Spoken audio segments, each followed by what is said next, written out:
It's obvious that you listen to this show to hear about and support other people's dreams. But what about yours? What is your dream project? I'm here to help you break through whatever is in the way of your dreams and get you to the finish line. Go to dreamingbigcoaching.com today and take the first step. Literally, it's a button you can click to sign up for a free consultation with me. Let's find out if I can help you reach your goal. Click on Take the First Step. It's that simple to start the rest of your life. Get coached by Rob Southgate at dreamingbigcoaching.com.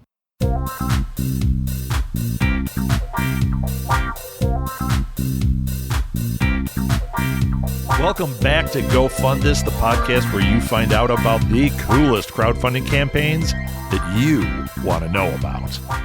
I'm your host, Rob Southgate, and today I have three guests, Jonathan Nelson, Thilo Graf, and Claire Strickland, to discuss the Kickstarter campaign for AAW's Mini Dungeon Tome 2. You might remember Thilo and Claire from Mini Dungeon Tome 1. Well, they're back. And this time, they brought a friend along.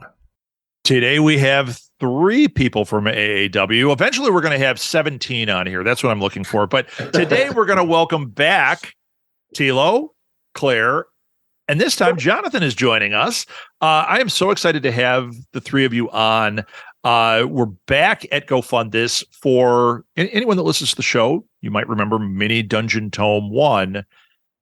Shocker, we're Mini Dungeon Tome 2 this time. I said dome, didn't I? I have a real problem saying these words. So, we're going to have to do a Kickstarter to get me some kind of speech therapy for this. But Mini Dungeon Tome 2 is what we're talking about today. Before we get into it, I always sit here and say how much I love these things. I've seen some of the pages. Oh my God. Not only do I love the artwork, but you guys have the craziest adventures, like things I just want to jump into immediately. So this is going to be a lot of fun to talk about. And for those of you that are interested in this one, which should be everybody listening, go to Kickstarter, look up AAW, or look up Mini Dungeon Tome 2, and you'll see that the Kickstarter is up, going. And I'm gonna spoil it here. Your goal was $5,000. We're at $52,625 at the time of this recording with 16 days to go. You guys are crushing it. Woo! This is fantastic. That doesn't mean you shouldn't back it. That means get in there and back it, because one thing that we talk about on this show a lot is backing a project like this is fuel for the next project and for the next project to attract better and better people that bring more and more ideas into the fold. So this is a wonderful project. You also got a project we love from Kickstarter. This is all great, guys. So welcome to the show. Yeah, thank you for having us. So, okay. Yeah, in the past, we're going to treat this the way we did last time. So if you listen to the other show, you might hear some repeat here, but we're going to go, each one of you, have us tell us something about you a little bit, and then we're going to talk about the game. So, Claire, on my screen, you're first. So, Claire, why don't you tell people who you are, what you do?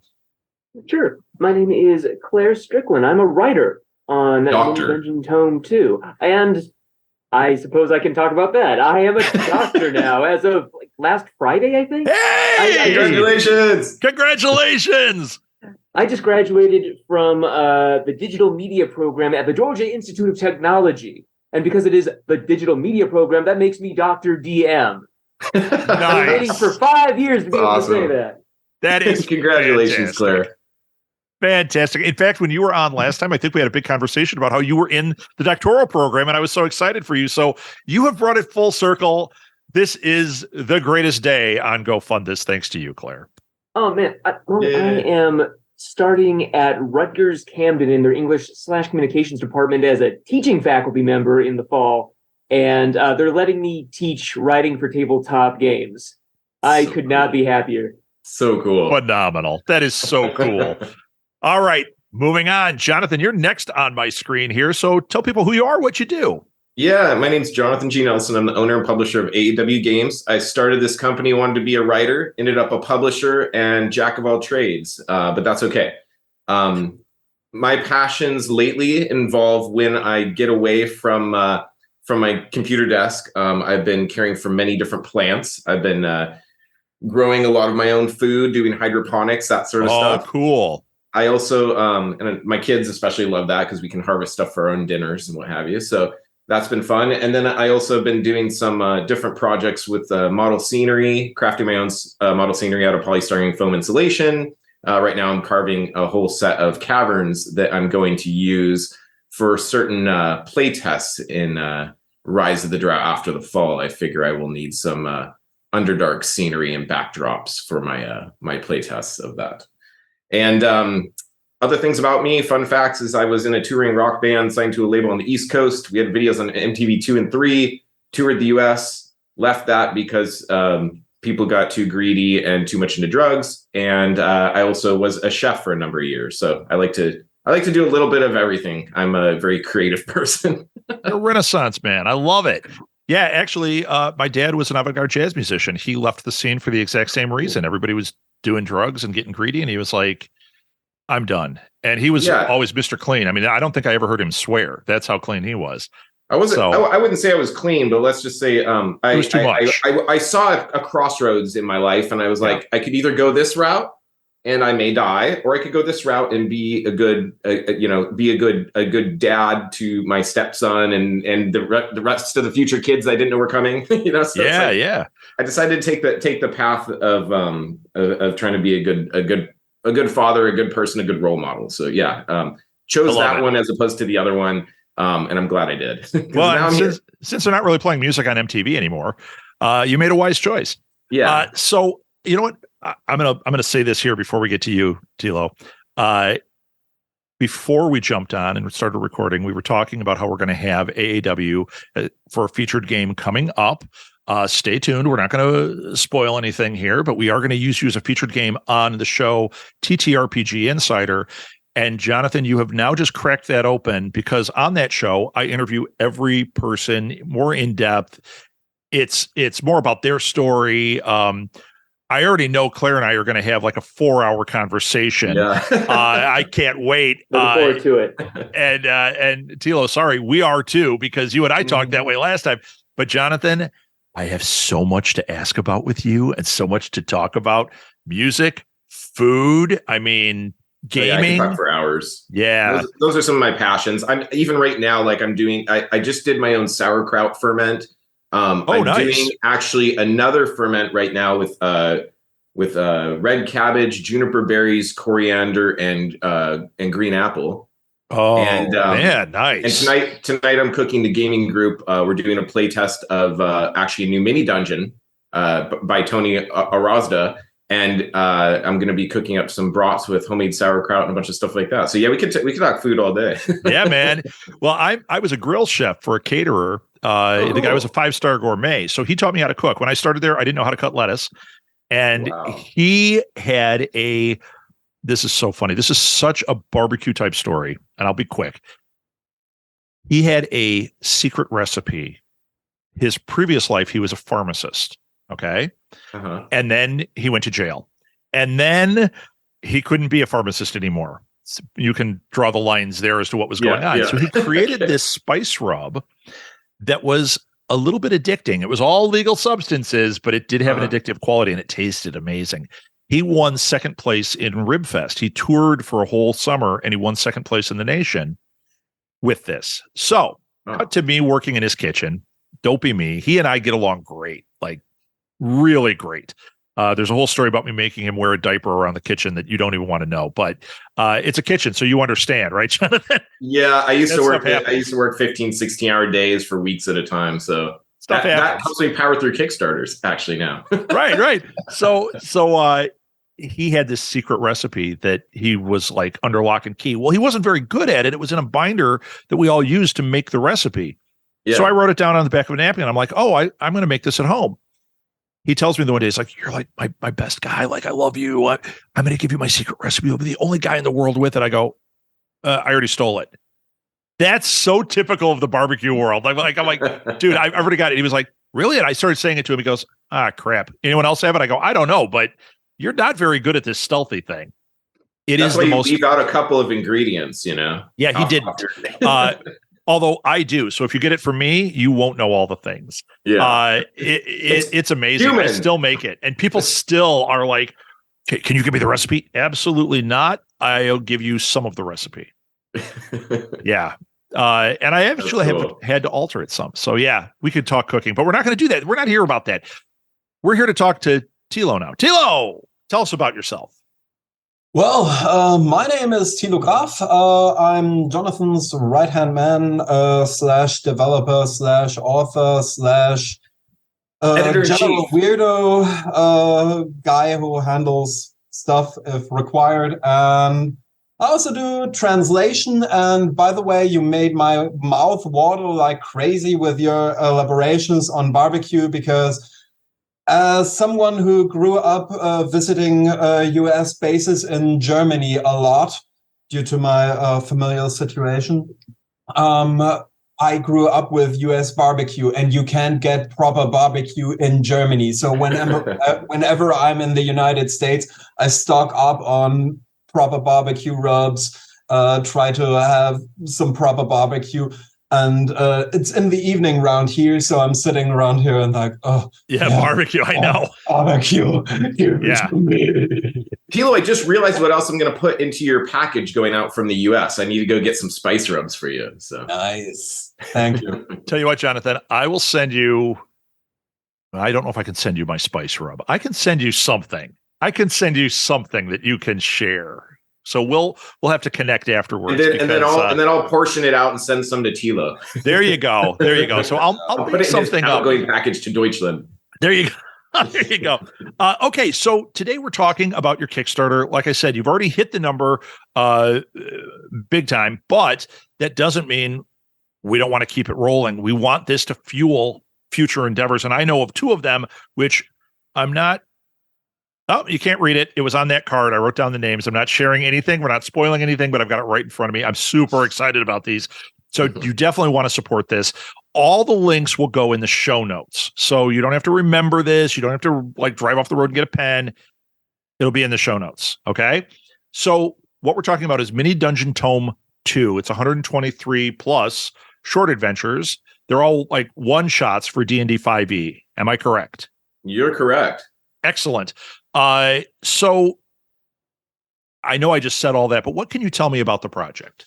Yeah, I'll start out and then Thilo can take it from there. Perfect. So where this all came from was Adventure a Week. When we started out, we were actually churning out an adventure a week. And when I say an adventure a week, those were between 32 to 64 page adventures that I was writing while I had a full-time job and a family and playing in a band.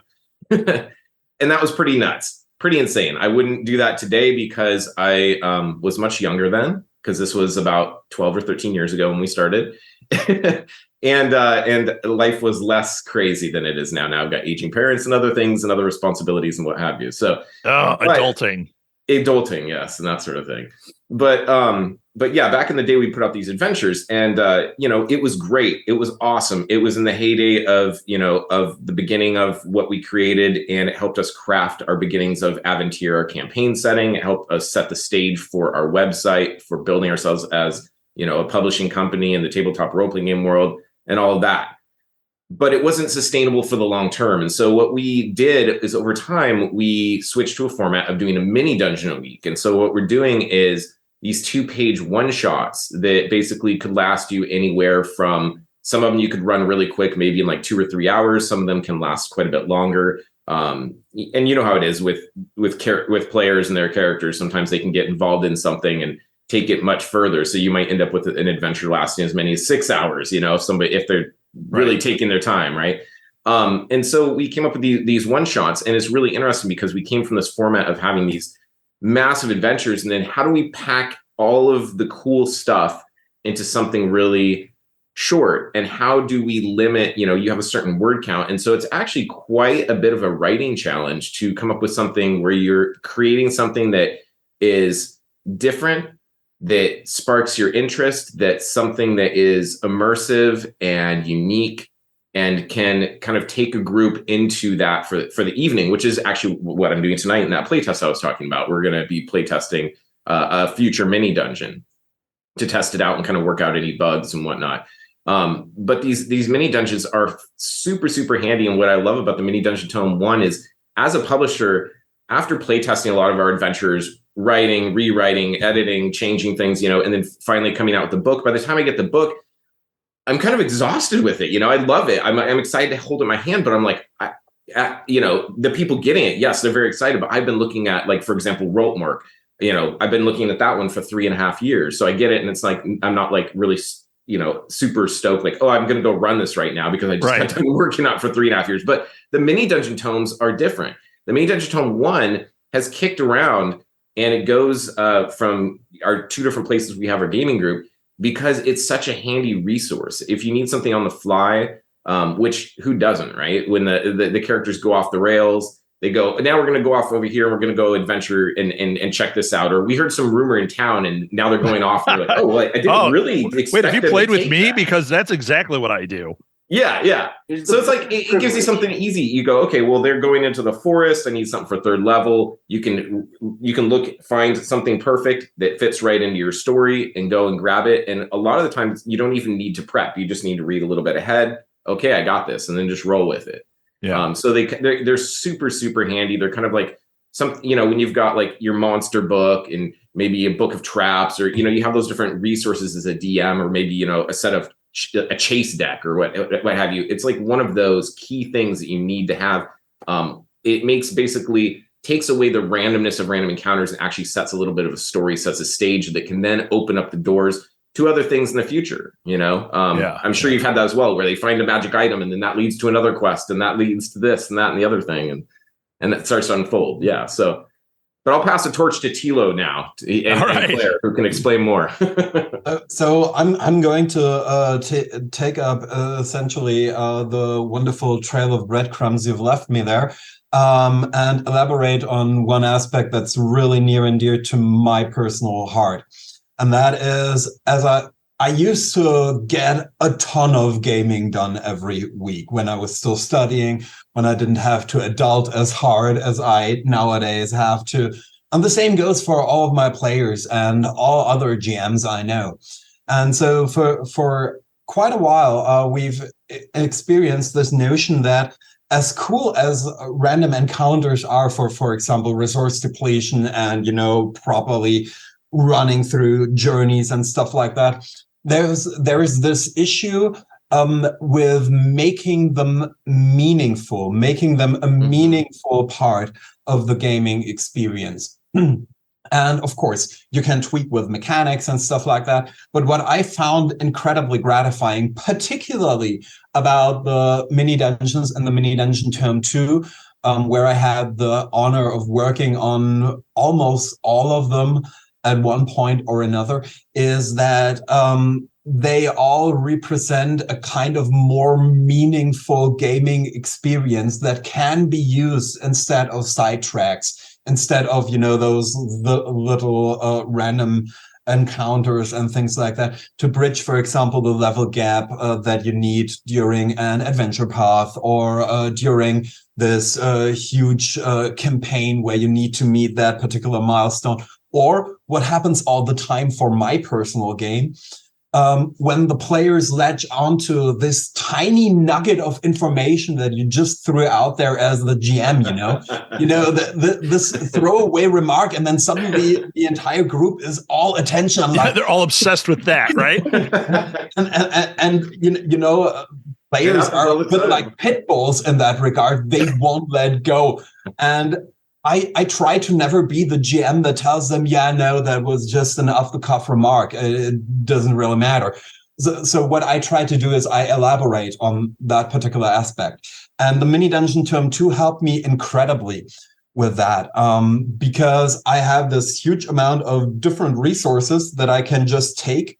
All of them have full color maps, player versions, GM versions. And by the way, the player versions don't have those annoying secret door as indicators. They have solid walls. So if you're using VTTs, that's a godsend, particularly if you're like me and just suck at, modifying beautiful maps or stuff like that, because I can't do that for the life of me. Super. Your weakness now, so. Well, it's genuinely not a secret. I've been complaining about secret door indicators and, for example, cloned room indicators. If you have one map and you have like 18 rooms that are all called 18, you're lost. Yeah. You've essentially lost the entire game, and AEW Games has not done that forever. And so for me personally, that's where Mini Dungeon Tome 2 and all those little mini dungeons really bloom into something that is genuinely greater than the sum of its parts, and then the individual adventures, even though those are particularly amazing in many aspects, because we have ton of new magic items in that, a ton of modified creatures.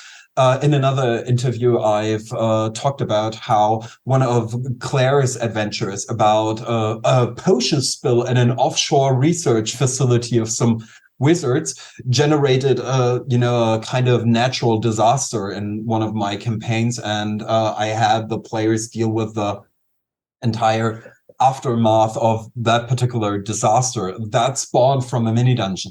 And there are several aspects that allow a GM to, run it and discard the consequences, or, have those tiny tidbits, grab onto them and use them, for example, in your own games, whether they be Westmarch, more sandboxy, or just facets to enhance your individual campaign. So that's probably what I like best about this. I love it. So, okay. Real quick, and then we're going to get to you, Claire, because I already know what I'm asking you. I'm going to mute the dogs first. Yeah, that's, you know what? If they bark, they bark. People will get over it. The different levels that we have on here, they're pretty straightforward. Right away, I see you've got a digital PDF version, you've got a soft cover, you've got a hardcover, limited edition hardcover. That's one that people always go crazy for. And they're real reasonable. So, I mean, there's a lot of incentive here to go with the level that you're really excited about, and it's not going to break the bank. What about, and I'm scanning quickly, are there, this limited edition is awesome looking, by the way. Yeah, I can tell you, I can tell you more about that too. That's tell me about that. Okay. So obviously, I had the experience being in bands and everything like that. So I also had a lot of friends in other rock bands and whatnot. So there's a local band here in Seattle called Sandrider. And the drummer from that I actually introduced to the guitarist back when we were in high school, of all things. And those guys became really tight, and they've been in a number of bands together. They used to tour. They were on Alternative Tentacles, which was Jello Biafra from the Dead Kennedys. That was his record label. Fantastic. And so they have kind of a hardcore rock band here in Seattle. And the drummer, Nat Dam, is also a graphic designer. He does all of the band poster art, like in the Seattle area. If you see like really cool, different looking posters, he does all of those for like Seattle Theater Group and all of the major touring acts. He's worked with like pretty much any band you can imagine, all the major acts and also local bands. And so, being an old friend, I contacted him and said, "Hey, you want to do something for us? You want to do?" And he did the Roltmork limited edition cover, which I absolutely love. And so I contacted him again and said, "Hey, now we're doing Mini Dungeon Tome 2, and I think it's becoming a regular thing now, where I'm gonna be having this cool kind of retro artwork for our limited editions each time we do one of these." And I also do want to mention too, when we were talking about the different things that we're creating, one of the things that we're doing from here on out is we're upping the game with our content. So we're making sure like all the mini dungeons are play tested, they're properly edited, and that we are setting a high bar as far as like the writing and whatnot. Compared to the Mini Dungeon Tome 1, the Mini Dungeon Tome 2 is everything, as the bar has been set so much higher with everything: organization, layout, writing. And in addition to that, the physical books that we're producing, we're figuring out ways to try and lower our prices. So before, our typical books were $59 for our hardcovers. Now we're lowering them to $49 to help save our backers some money. We're also trying to work out different shipping and handling situations. Like we finally got a partner in Europe, so now we can offer EU-friendly shipping and handling, which has been a problem for our EU backers for a long time. I'm also currently working out a possible deal with another company in Australia so that then we can help out folks in Australia and New Zealand who Fantastic. also have terrible shipping handling prices. But basically, our way forward is we're trying to, and then the book too, as we get more backers, we have backer goals. And as we hit those goals and the stretch goals, we're adding more pages to the book, more mini dungeons, and we're enhancing the quality of the book. So hopefully, when everything's said and done, we're going to have a nice vellum sheet that's kind of like tracing paper with gilded gold on it. And this is even on the actual standard edition as well. We're going the ink quality, the paper quality, all premium. Head tail bands to reinforce the binding and add some character to the book. We're going to have 3 ribbon bookmarks. I mean, the list goes on and on. What we want to do is give we want to be known for the highest quality books, the highest quality content, but also at prices that are still affordable and allow people to get them in hand. So basically, I want to be the publishing company that I would want to see if I'm a tabletop gamer buying a book, because I also am a tabletop gamer buying books. I was going to say, that's how you do it. That's how you do it right. You're looking from the customer's perspective, but you're giving them the right thing that you would want. You are so right with that. Exactly what I would want. And I don't want to cut any corners or anything. And if anyone gets damaged books, they can contact us. We'll get them a new copy. We will not. I'm an RPG book collector too. I don't want to get my hardcover limited edition and it has the corner all dinged in. Yeah, no, right. Send it back. We'll send you a new one, or donate that to a local teen group, and we'll send you a clean copy. I want to take care of every single person the exact same way that I would want to be taken care of. And that's the way we're going forward. It's also why I keep having AAW on my shows, because you guys are fantastic. I love everything about that. So going into the stretch goals for a second, you've been unlocking them like crazy. Right now, I'm going to skip to the last one on here. You got one at $61,000. You're going to hit this. So do you have more under the up the sleeve? Oh, yeah. Good. Oh, yeah. We've got more stretch goals, and not only that, but we've been doing, most of our stretch goals have been like another mini dungeon, which I know everyone's happy because every time we add one, they get 2 more pages, 3 more map files. Yep. You know, the thing keeps getting bigger and bigger, right? Right. But at a certain point, we're going to run out of space. But that's when some other really unique goals start to come in, and we're going to start to unlock those. And what's cool is some of those goals give things free to all backers. So you buy the PDF and above, you're going to get it. So it's not like you're like, oh, dang, well, the hardcover people get it, but I don't, you know? So it encourages them to share with their friends, to tell people about this and you know, hey, we want to get them to these goals because we're going to get more stuff. That's awesome. Exactly. Yeah. It's a win-win. Awesome. Basically, that's the way we're trying to structure things going forward is, you know, like basically treat others the way we would want to be treated. It's a real simple concept, right? Make the world a better place. So once again, it's Mini Dungeon Tome 2, AAW Games. Go to Kickstarter, follow the link in our show notes, but get in there, support this, share it, tell people. You don't know who's going to look at this. Like I looked at it and I was like, I got to have that special edition hardcover because that is freaking awesome. You don't know who's going to react that way and jump right in here and help everybody get to those stretch goals. Yeah, we're only printing 500 of those too. Claire, I'm on you now. Claire, I'm going to ask you the same question I did last time. Dr. D. So last time you were on, I said, hey, are there any like amazing, you know, mini dungeons that you want to talk about? And it went right to Claire, who had the craziest dungeons I was completely in love with. Claire, what do you got for me this time? Just give me a couple of highlights that you're like, yeah, everyone's going to freak out. Oh, okay. I love the way we write mini dungeons because Jonathan was talking about the writing challenge of it. Like, well, it's about 1,000 words, maybe 1,200 if we're pushing it. You only have so much space. The way it works is they will give you the cartography first as a writer. You're looking at the map first, and then you have this pre-existing thing that you're like, okay, well, how do I tell a story with this? Yeah, and I was stumped. I was stumped for a hot minute because there was this big spider statue right in the middle of the thing. And, you know, this company, like the best-selling book is Rise of the Drow. So I'm like, well, how can we do this? It's something that we haven't done before. What's weird and unique and different? The dungeon is called The Floor is Spiders. And the shtick is that right at the beginning, the players get tagged with a little spider bite that gives them spider climb. And it's various and sundry things. Oh, Spider-Man, yes. Try to knock them off the ceiling. Try to knock them off the walls. And if they fall, there's about a foot-thick carpet of spiders. Oh, gross. Oh, my God. That Awesome. spider statue in the middle of the dungeon, it's a mechanical bull spider that they have to stay on for 8 seconds. The full Oh 8 my seconds. God.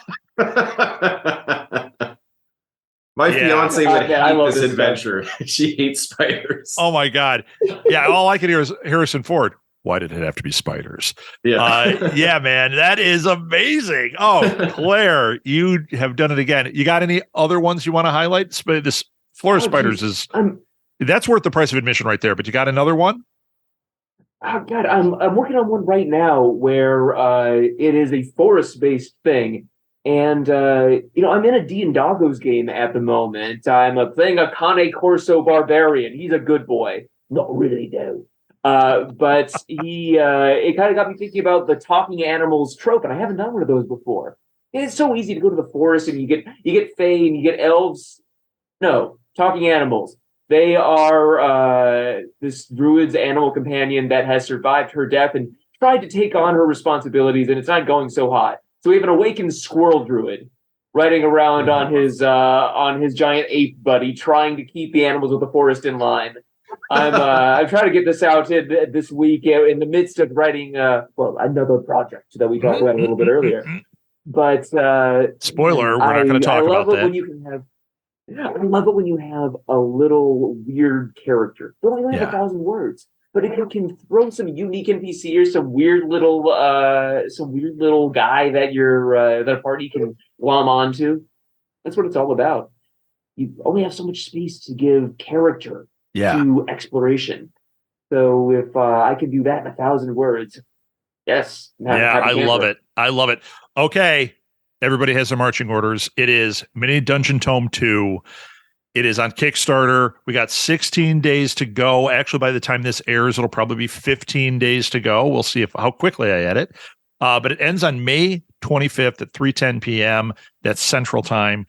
Get in there, support this, share it with people. We want to unlock everything we can, and we want to throw funds into this because I'm telling you on this, I could show you this side of my note card. There are projects that are not on this side of the note card that are coming that you are going to be so excited about because I'm already, all I want to do is talk about those right now, and we're not even there. So support this. It is Mini Dungeon Tome 2. Other than the Kickstarter, where can they find you guys? Yeah, you can go on aewgames.com. But honestly, if you want to really engage with our community, we have a fantastic Discord, and the people on that Discord all help each other out.